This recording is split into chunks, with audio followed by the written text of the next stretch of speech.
श्रीमद् भागवत सुनने वाले सभी श्रोताओं को राधे राधे और जय श्री कृष्ण।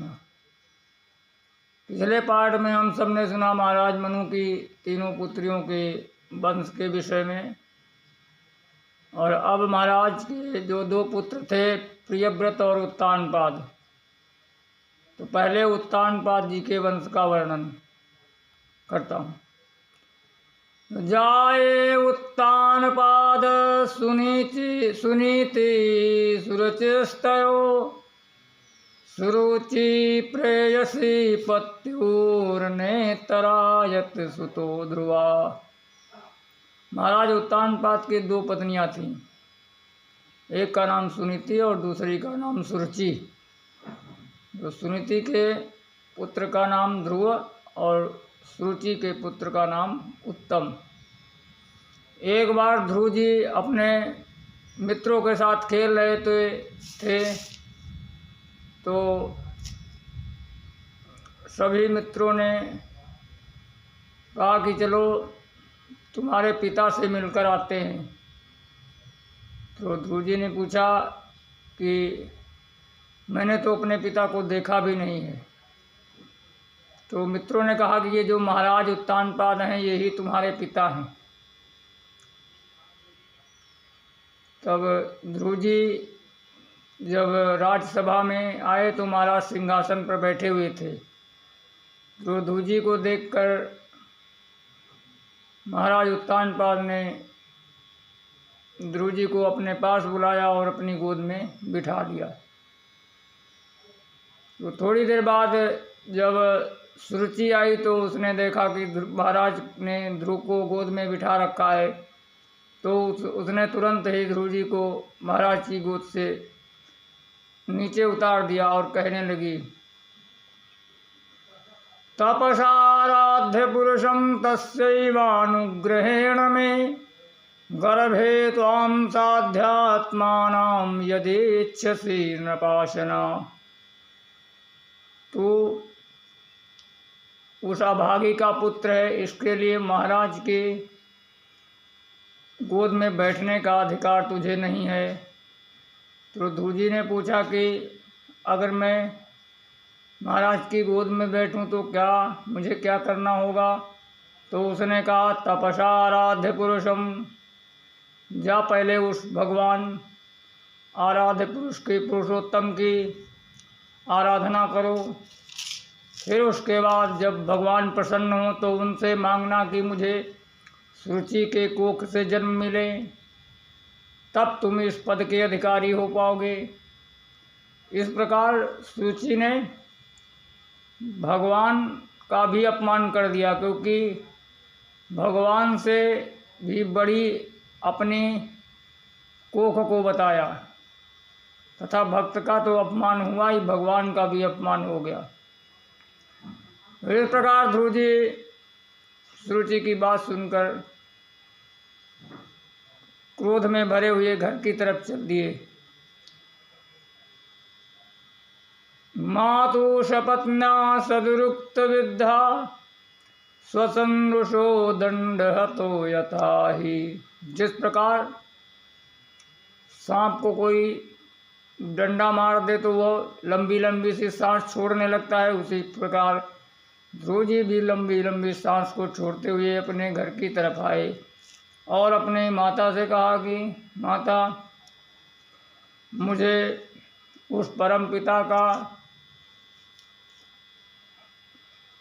उस परम पिता को बताइए कि वो कहाँ पे रहता है, उससे मुझको उसकी आराधना करना है तथा उसको प्रसन्न करना है, क्योंकि माता सुरुचि ने मुझसे कहा है।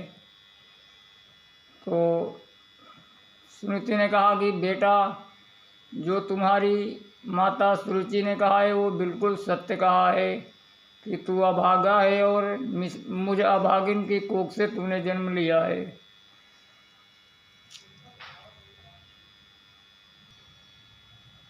सुनीति कहती है कि बेटा, सत्यम सुरुच्याभितिम भवान में यद दुर्भगाया उदरे गृहीता स्तन्नेन वृद्धस्य विलज्यते आम भारेति वा वोढमिढस्पतिर्माम। बेटा तुम मुझे बाघिन की कोख से जन्म लिया है और मेरे ही स्तन को पान करके तू बड़ा हुआ है। और जो महाराज हैं वो मुझे अपनी पत्नी तो क्या दासी कहने में भी महाराज ने अधिकार नहीं दिया है। तो बेटा उस परमपिता परमेश्वर की खोज में जो तू जा रहा है वो तो सब जगह है। और इस प्रकार माता सुनीति ने अपने ध्रुव को बहुत समझाया, लेकिन ध्रुव बालक नहीं माना और वो जंगल की ओर चल पड़े। और जंगल में जाकर उनको भगवान नारद जी से भेंट हुई। देखो जब भक्त भगवान की खोज में निकल पड़ता है साधना के पथ पर, तो उसे भगवान की कृपा से गुरु का भी अनुग्रह प्राप्त हो जाता है। और तुरंत ही नारद भगवान ध्रुव जी को मिल गए। तो पहले तो नारद भगवान ने पूछा कि बेटा इस जंगल में क्या कर रहे हो और तुम छोटे हो। तब ध्रुव ने अपनी सारी बात बताई। तो भगवान नारद ने कहा कि बेटा जिन परमेश्वर की तुम पाने के लिए जा रहे हो उनको बड़े बड़े ऋषि मुनि हजारों वर्षों तक समाधि में रहते हैं, तब भी उनका केवल दर्शन ही पा पाते हैं। और तुम अभी छोटे हो, ऐसी छोटी बातों पर ध्यान मत दो और तुम घर को लौट जाओ। नारद जी ने बहुत समझाया। यहाँ पे बहुत से जंगली जानवर हैं जो तुमको परेशान करेंगे या तुमको खा जाएंगे। तब ध्रुव जी ने नारद जी से कहा कि मुनिवर आपको अगर भगवान की प्राप्ति का रास्ता पता हो तो बताओ, नहीं तो तुम अपने रास्ते जाओ और मैं अपने रास्ते जाता हूँ। तब नारद जी को बहुत आश्चर्य हुआ और उन्होंने सोचा कि अहो क्षत्रिय तेजानाम मानभंग मृषस्यताम। देखो क्षत्रियों का तेज कितना विचित्र है कि अपने अपमान को सह नहीं सका और यह अपना घर छोड़ के चला आया। अब नारद जी ने सोचा कि चेला पक्का है, इसके लिए उसको तुरंत ही शिष्य बनाना चाहिए। और नारद जी ने तुरंत ही ध्रुव जी को आदेश दिया कि बेटा तथा गच्छ भद्रम ते यमुनायास्तटम शुचि। बेटा मधुबन में यमुना के किनारे जाकर भगवान का जाप करो और तुम्हें वहीं पे भगवान का दर्शन हो जाएगा। और मंत्र दे दिया कि ओम नमो भगवते वासुदेवाय धीमहि, और मंत्र की विधि बता दी तथा जप की विधि बता दिया। और कहा कि बेटा ये बहुत ही गोपनीय मंत्र है। यम प्रपठन सप्तरात्रम पुमान पश्यति खेचरा। यह मंत्र जो 7 रात्रि पर्यंत कोई भी मनुष्य अगर जाप कर लेता है तो उसको सिद्धों को देखने की शक्ति प्राप्त हो जाती है, दृष्टि प्राप्त हो जाती है। इस प्रकार नारद जी ध्रुव जी को बताकर चले गए तथा ध्रुव जी ने मधुबन में आकर जमुना के किनारे सर्वप्रथम नियम लिया कि 1 महीने तक तो वो केवल जमुना जी का नियम लिखा कि महीने में मतलब तीसरे दिन में 1 दिन केवल जमुना जी का जल पीते हैं और फिर 3 दिन सर्वथा निराहार रहते हैं। फिर दूसरे महीने में नियम लिया कि 6 दिन में 1 दिन केवल सूखे पत्ता और घास खाते हैं तथा 6 दिन सर्वथा निराहार रहते हैं। तीसरे महीने में नियम लिया, त्रिमासे चा निर्गते चाथ नवमे नवमे हनि, मतलब 9 दिन में 1 दिन क्या केवल वायु पीते हैं और 9 दिन तक फिर सर्वथा निराहार रहते हैं। अब जब चौथा महीना लगा का चतुर्थम अपि वै मासम द्वादशे द्वादशे हनि वायुगच्छो जितो श्वासो ध्यायं देवमधारयत्। और जब चौथा महीना लगा तो चौथे महीने में 12वें दिन वायु को भी जो सेवन कर रहे थे वो भी छोड़ दिया और समाधि योग के द्वारा भगवान परम पुरुष का ध्यान लगा दिया। अब इस प्रकार जब चौथा महीना पूरा हुआ तो पंचवे मासान श्रमण प्राप्त। जब 5वां महीना आया तो उन्होंने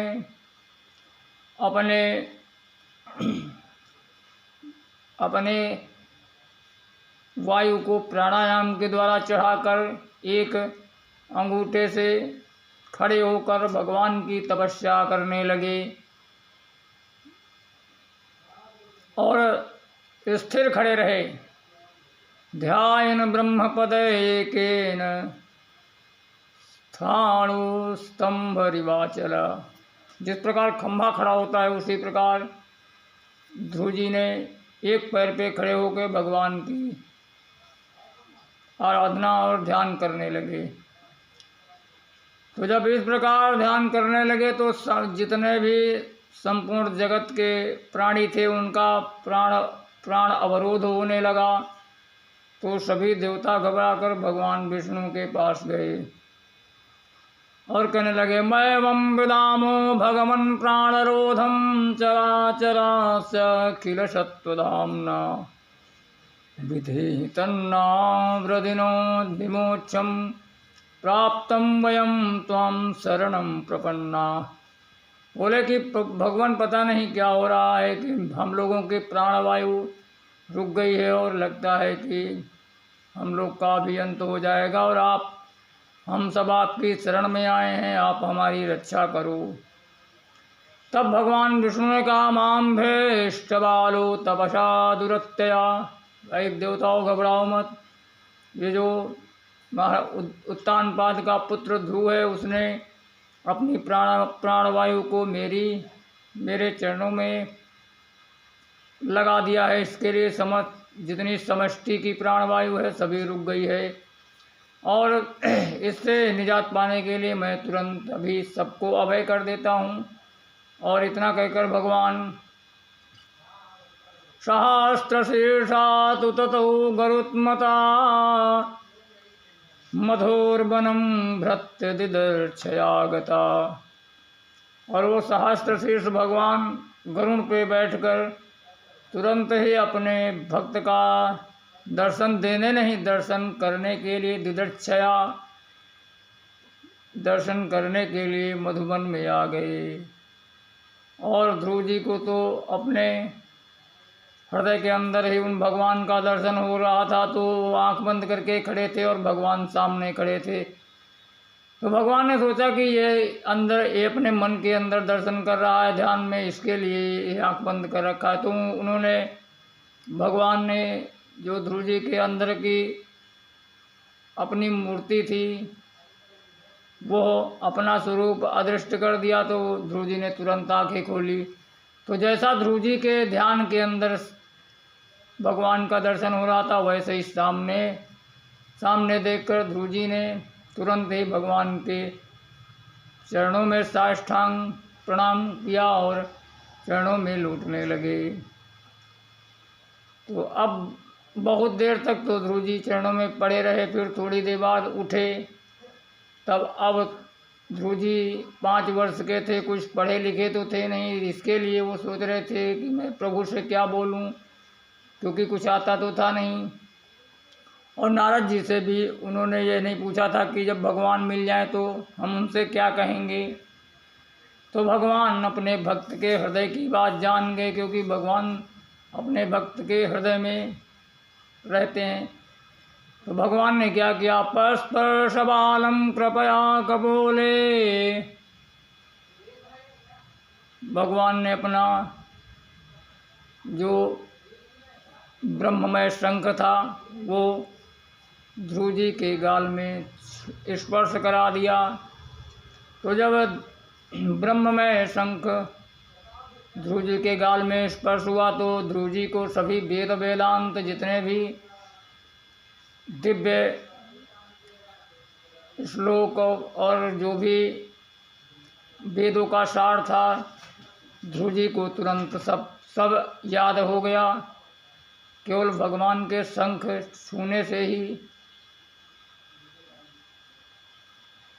अब ध्रुव जी ने भगवान की स्तुति शुरू कर दी। योऽन्तः प्रविश्य मम वाचमिमां प्रसूत सञ्जीवयत्यखिलशक्तिधरा स्वधाम्ना अन्यस्तहस्तचरण श्रवणत्वगादीन् प्राणान्नमो भगवते पुरुषाय तुभ्यम्। एकस्त्वमेव भगवन् निधमात्मशक्त्या मायाख्ययोरुगुणया महदादिशेषं सृष्ट्वानुवेश्यपुरसद् तद्सद्गुणेषु नानेव दारुष विभाव इव द्भासि। कल्पान्तयेतदखिलं जठरेण ग्रहण सेते पुमां स्वदगनं तसखस्तदङ्के यन्नाभिसिन्धुरुः काञ्चनलोकपद्मा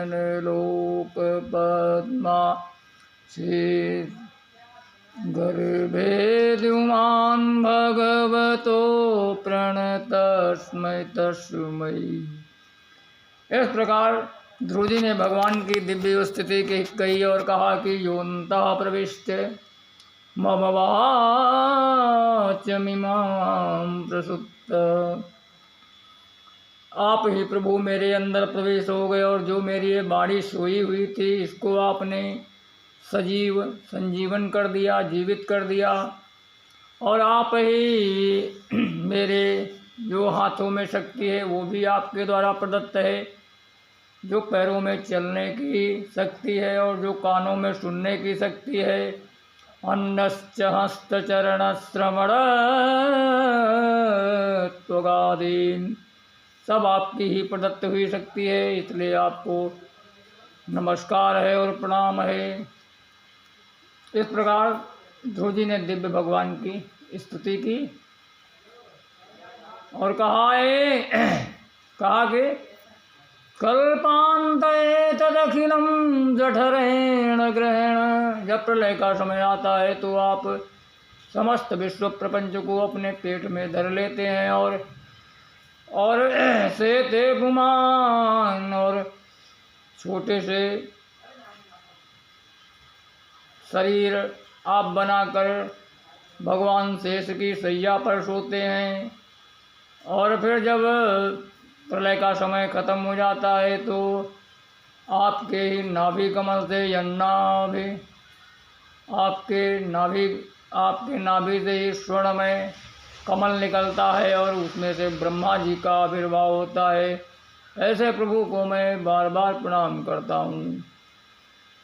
इस प्रकार ध्रुव जी ने भगवान की स्तुति की और भगवान प्रसन्न हो गए और उन्हें कहा कि बेटा जाओ, घर जाओ और तुम 36,000 वर्ष तक राज करो और फिर उसके बाद हमारे ध्रुवलोक को अपने द्वारा दैदीप्यमान करना।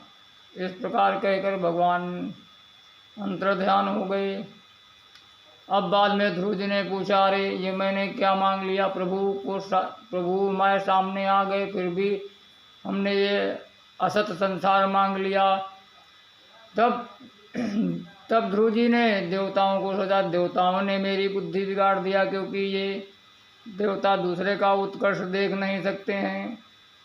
मतिर्विदूषिता देवे पतत भी असहिष्णु भी, जो नारद वचस्तथ्यम न ग्रहास्मि सत्तमा।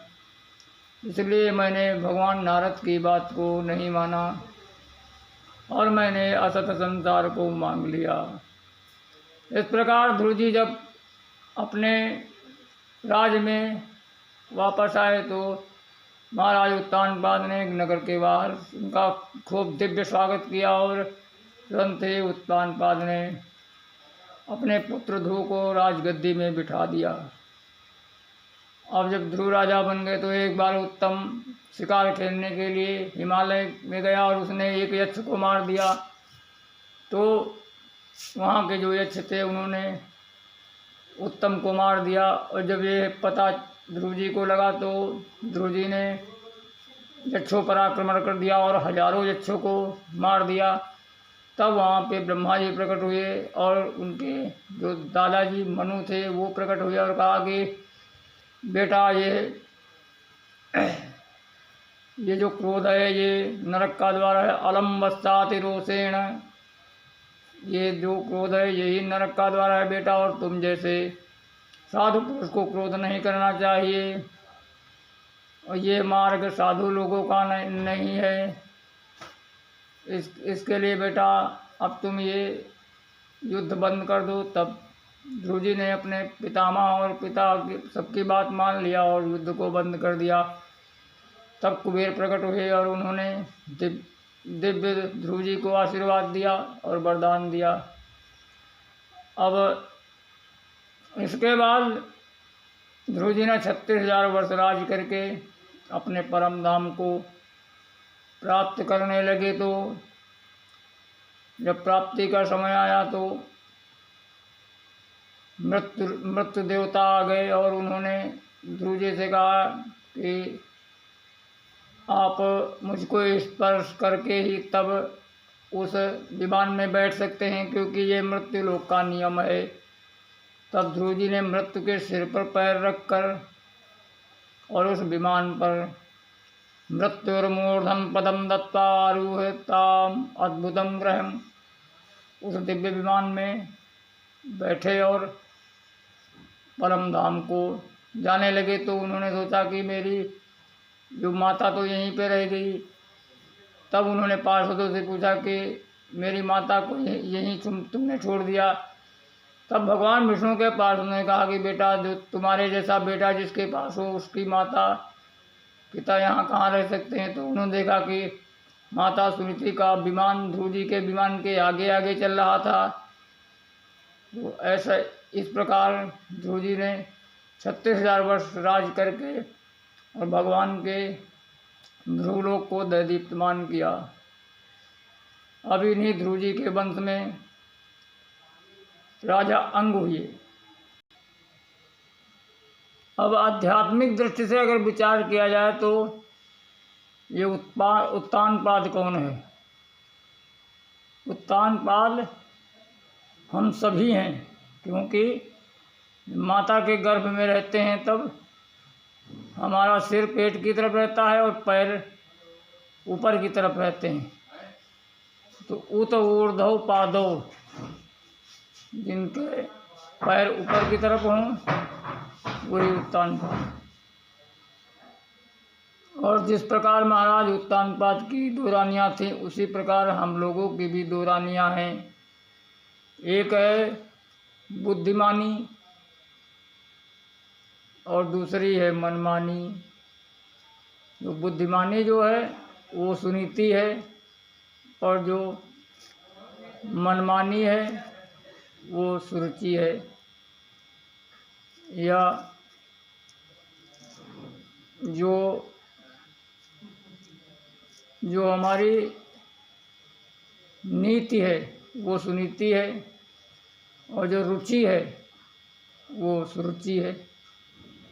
अब जैसे हम कोई अच्छा पद पा जाते हैं तो कार्यकाल में, जैसे मान लो किसी की फाइल पास करनी है तो उसमें पैसा मिलने वाला है कि भाई 20 लाख रुपया मिल रहा है, फाइल पास करनी है। तो जो मेरी नीति है वो कहती है कि नहीं, काम गलत है, इसको नहीं करना है। लेकिन जो रुचि है वो कहती है कि नहीं, नोट बड़े प्यारे हैं, इनको रख लो, और पता नहीं कुर्सी आगे रहे या ना रहे, फिर बाद में कौन पूछेगा। तो इसके लिए हम लोग जो ये रुचि है, रुचि को ही की बात मानते हैं और जो नीति है उसको पीछे छोड़ देते हैं।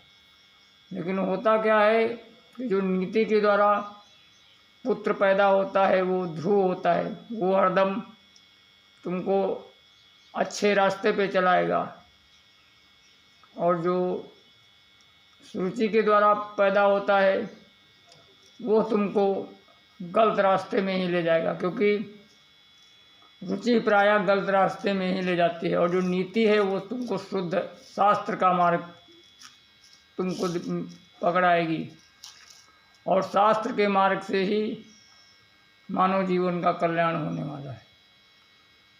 इस प्रकार महाराज ध्रुव के वंश में राजा अंग हुए। अंग बहुत ही धार्मिक थे, और बेटा हो गया बैन, बहुत ही नास्तिक। तो राजा अंग बहुत उससे परेशान हो गए और अपनी ही राज्य की गुफा में छुप कर बैठ गए, और सभी जितने मंत्री से थे सब राजा को ढूंढने लगे, लेकिन वो राजा मिले नहीं। तब सभी मंत्रियों ने विचार किया कि भाई राज्य ऐसे छोड़ना ठीक नहीं, इसके लिए जो बैन है इसको ही राजा बना दिया जाए। तो बैन राजा बनते ही, एक तो बैन बहुत ही क्रूर था, और उसने राजा बनते ही एक प्रस्ताव पारित किया, और बैन ने कहा कि मेरा राज धर्मनिरपेक्ष होना चाहिए। तो भाई पूछा गया धर्मनिरपेक्ष की तुम्हारे राज की परिभाषा क्या है? तो बोला न यष्टव्यम न दातव्यम न होतव्यम दुजा कुचित इत निवार धर्मम भैरी घोषेण सर्वथा। मेरे धर्मनिरपेक्ष की परिभाषा यह है कि ना कोई यज्ञ करेगा दुजाति, ना कोई दान करेगा, ना कोई हवन करेगा। और उसने इसको अपने डिमडिम घोष से पूरे राज्य में घोषणा करवा दिया। अब जब इसने धर्म का कर्म सभी बंद करा दिए तो सभी संत महात्मा इसके पास आए और बोले राजा तुम राज करो, तुमको राज करने से मतलब है, और इस धर्म कर्म से क्या मतलब। तब ये महात्माओं को ही बिगड़ने लगा। काला को यज्ञ पुरुषो नाम यत्र वो भक्ति रसी भर्तु स्नेह विदुराणाम यथा जारे कुयोषिताम। कौन सा वह यज्ञ पुरुष है जिसकी तुम लोग भक्ति करते हो? ये तो यही हुआ कि जिस प्रकार विवाहिता स्त्री किसी दूसरे जार पुरुष का सेवन करे, और जितने भी देवता हैं सभी राजा के शरीर में होते हैं, और इस प्रकार राजा ही तुम्हारा सब कुछ है। सर्वदेव मयो नपा देहे भवंती नपते सर्वदेव मयो नपा। इसी राजा की ही तुम सबको पूजा करनी चाहिए। और मंत्रों की जगह बेनाय स्वाहा बेनाय नमः ये मंत्र कीजिए। अब महात्माओं ने सोचा इसकी बुद्धि भी गई, और महात्माओं ने हुंकार ध्वनि की और प्राण धड़ाक से गिर गए और गोविंदाय नमो नमः हो गए। तब महात्माओं ने सोचा हम तो राजा को सुधारने आए थे और राजा को ही सुधार दिया, और अब समस्या खड़ी हो गई कि भाई अब राजा कौन बने। तब बेन के शरीर का मंथन किया गया, उसमें एक काला कलूटा पुरुष प्रकट हुआ, उसका नाम निषाद था। ऋषियों ने कहा निषेध तुम उधर बैठ जाओ।